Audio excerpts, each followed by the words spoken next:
I want to welcome the President of the United States to the great state of Texas. I want to express my gratitude for our fellow Texans, and especially the people of Corpus Christi, for giving the President such a warm welcome on his ride over here, showing the gratitude that we all have for the President. I want to express my deep gratitude to the President for him and his entire cabinet and staff for what they have done over the past couple of weeks. A lot of people see what happens in front of the camera. I want to reveal in just 1 minute what's been going on behind the scenes, behind the camera for the past 2 weeks. About 10 days in advance of the hurricane even coming in to the Corpus Christi area, members of the President's cabinet and the President himself were in contact with me and my office pre-preparing for this catastrophe that was coming our way. And every step of the way as the hurricane came across the shore, as the flooding began in Houston, Texas, the President and his cabinet remained in constant contact with me and my staff. And they all had one thing to say: Texas, what do you need? How can we help? You can count on us. What I've learned is we can count on the President of the United States and his staff for helping Texas. Texas has been tested, but our response to this challenge has been made much more effective because of the very effective way the President and his staff has helped Texas respond to this challenge. So, Mr. President, thank you. Welcome to Texas. It's so nice, Governor, and it's really my honor. This is a very special place and a special state. And Senator Cruz and Senator Cornyn, thank you very much, Senator Cornyn, for being here. We appreciate it. I know it was hard to get here for both of you. You were trapped in various locations, but we appreciate you both being here. I want to thank my staff, my cabinet. We have quite a few of our cabinet here. You know, Ben Carson, obviously, from HUD, and Tom Price, and Linda McMahon, small business, which is now big business, because you're going to be, when you add them all up, you're going to be helping a lot of the people in Texas and doing a fantastic job. Thank you very much, Linda. But we have had a tremendous group of folks. Our acting director, Elaine, thank you very much for the job you've done. And a man who's really become very famous on television over the last couple of days, Mr. Long. We appreciate it very much. You have been just outstanding. And I can tell you that my folks just telling me how great your representatives have been in working together. It's a real team, and we want to do it better than ever before. We want to be looked at in 5 years and 10 years from now as this is the way to do it. This was of epic proportion. Nobody's ever seen anything like this. And I just want to say that working with the governor and his entire team has been an honor for us. So, Governor, again, thank you very much. And you know, we won't say congratulations. We don't want to do that. You know, we don't want to congratulate. We'll congratulate each other when it's all finished. But you have been terrific, really terrific. And you've been my friend for a long time. And with that, maybe you can say a few words. Thank you, Mr. President. So the whole community is coming together. You know, right here where the brunt of the Category 4 hurricane winds came in just north of Corpus Christi, we're already starting to affect recovery. Recovery is a slow process, but rest assured that we're doing everything we can to unify our efforts down to support, you know, the local responders, the first responders that we have here. Yesterday I put eyes on the ground down in Rockport. We already have points of distribution flowing. We're working in conjunction with the Governor's National Guard, where FEMA's supplying meals and water, and the National Guard is helping to run those distribution points. That's how this system works. While all eyes are on Houston, and so are mine, we've got a long way to go, and we're going to have to set up expectations of the citizens, and we're going to have to continue a unified effort down to help the state of Texas ultimately recover. So, very quickly, the objective stay the same. The event, unfortunately, to the north of us is not over. We're still in a life-saving, life-sustaining mission. We're very aware of the issues at the convention center, but let me be clear, this is not the Superdome. The convention center, we are sustaining food. They have food, security. I have an incident management team inside the city of Houston as we speak. And more people are being moved to shelters to stabilize the situation. The next thing is that We're pushing commodities. Once the water goes down, we'll continue to push not only commodities, but also help to get people registered in the system to receive assistance from all of us. Assistance doesn't just come from FEMA. It comes from many organizations who are represented here today by Secretary Price, Secretary Carson, and others. The next thing is that we're looking at power restoration. We're maintaining security. Ms. Duke, mobilize the Homeland Security surge capacity force.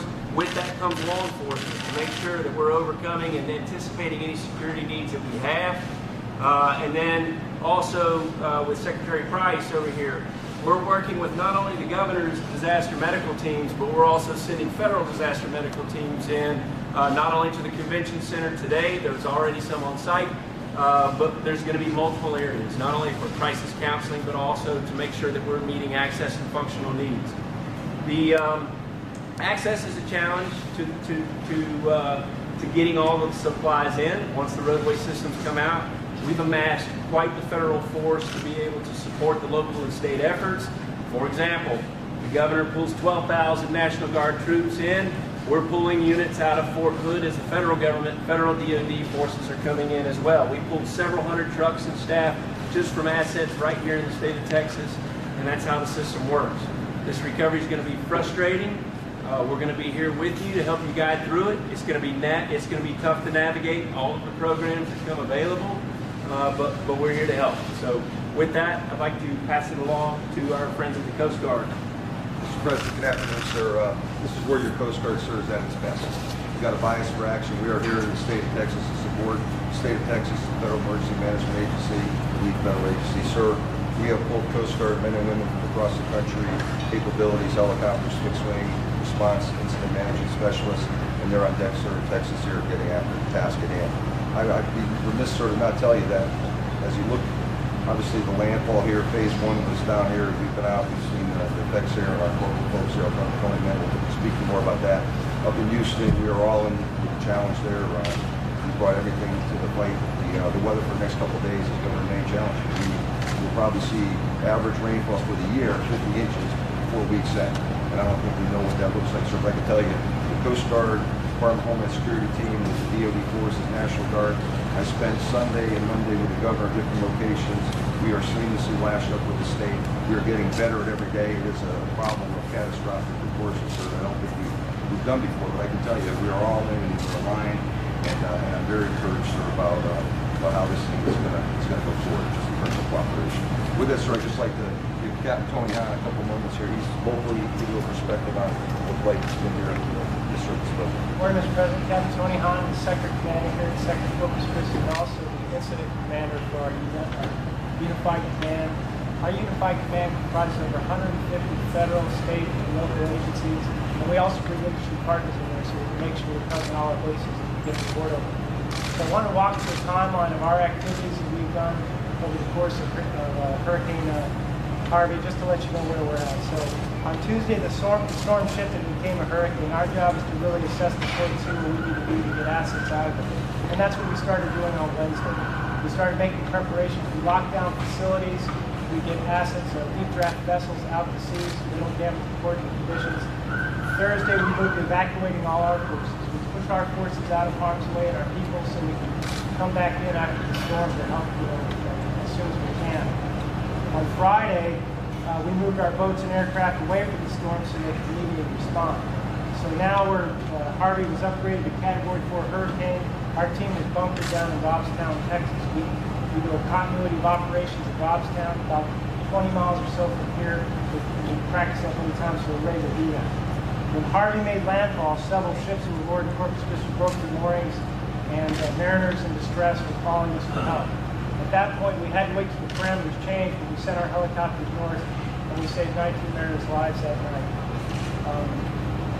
Later on Saturday morning, we began our port assessments, and the conditions weren't good for getting boats on the water, but with our oil flights and among the damage, we noted a grounded drill ship at the front of the Corpus Christi channel, so that's a major challenge for us. We continued over flights to respond to search and rescue calls on Saturday, and the weather conditions wouldn't allow us to move down the water for us to try and get the port open, but we're working on that. So Sunday, now the storm shifted to tropical up to Houston. So we surge all our search and rescue resources out of Alice, Texas, up to Houston. And we're helping every way we can with that effort by surging resources. We're using our fixed wing assets down here to run logistics run all over the state to make sure that the operational commanders and police are doing what they need.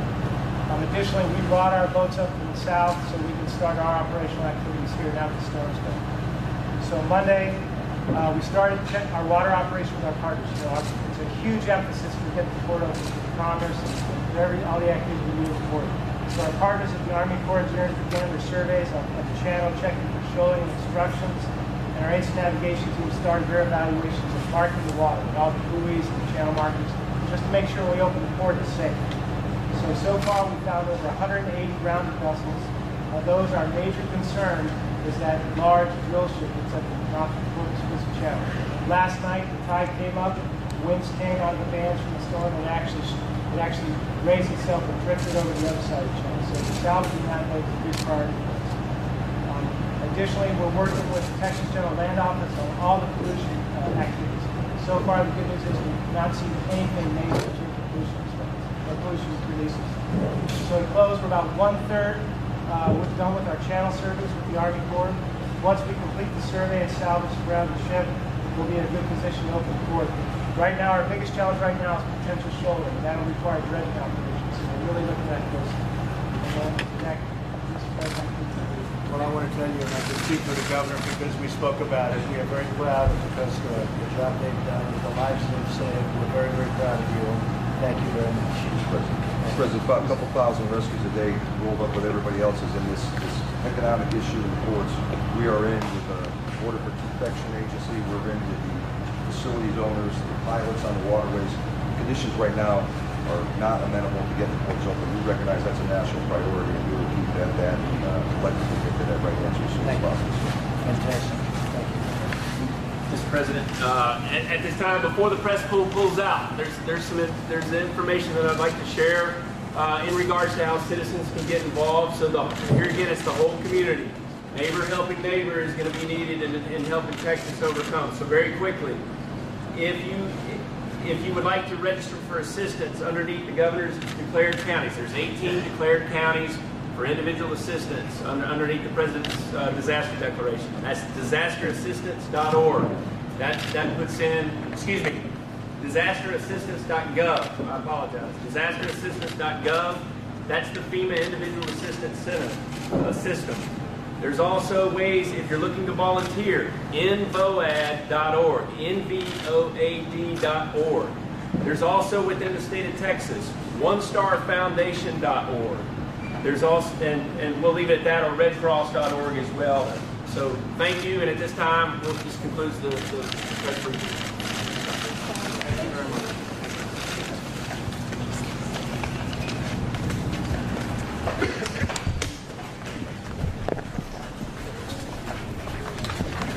Yeah.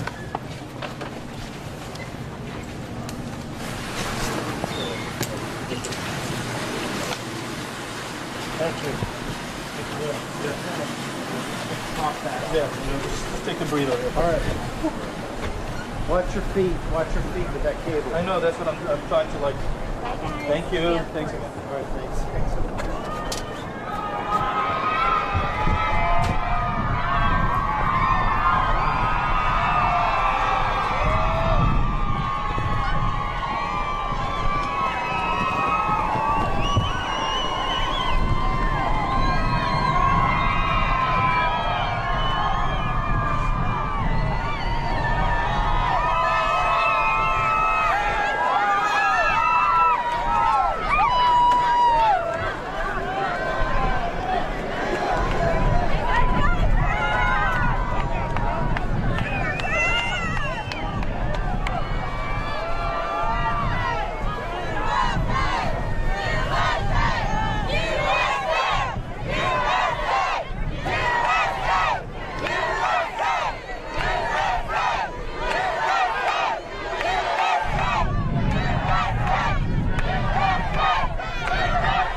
us to drop. Yeah. So we should drop this tape.